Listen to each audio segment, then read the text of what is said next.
Some leaders rise through privilege, others through brilliance.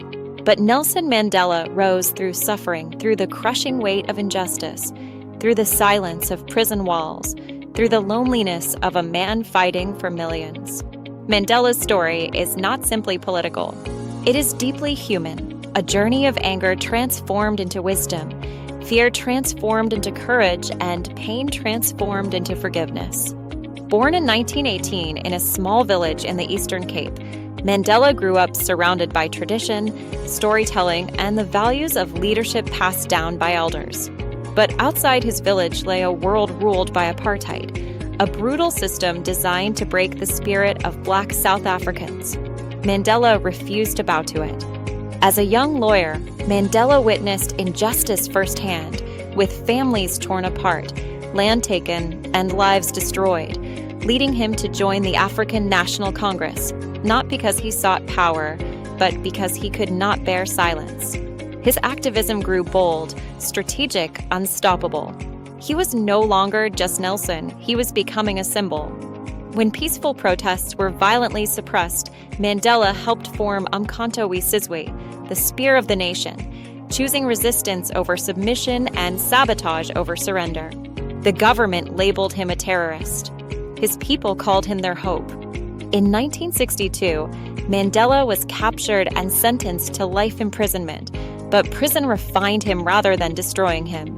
On Robben Island, he broke rocks under the burning sun, slept on a thin mat, and endured years of isolation. Yet his spirit did not break, it sharpened.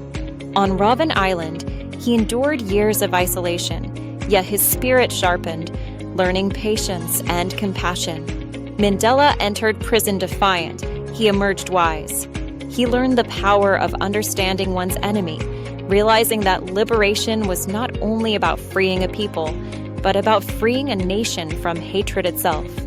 Outside the prison walls, global protests erupted across continents, demanding Mandela's release, making his name a worldwide cry for justice.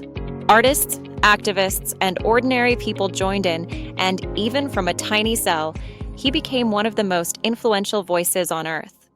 On February 11th, 1990, after 27 years, Nelson Mandela walked free, greeting the world not with anger, but with hope. The world held its breath. Here stood a man who had every reason to be bitter, yet he smiled. He raised his fist gently, not in anger, but in hope. He chose forgiveness over revenge, negotiating with his former captors and challenging his people to rise above vengeance. As South Africa collapsed into violence, he comforted his own people, embracing former enemies and addressing cheering stadiums. In 1994, he became South Africa's first democratically elected president, not as a conqueror, but as a healer. Mandela taught us that courage is not the absence of fear, but the triumph over it, freeing humanity from hatred.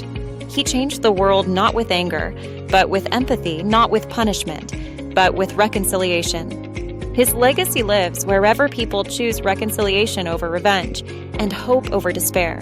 Mandela freed a nation, but more importantly, he freed humanity from the belief that justice must be born from hatred.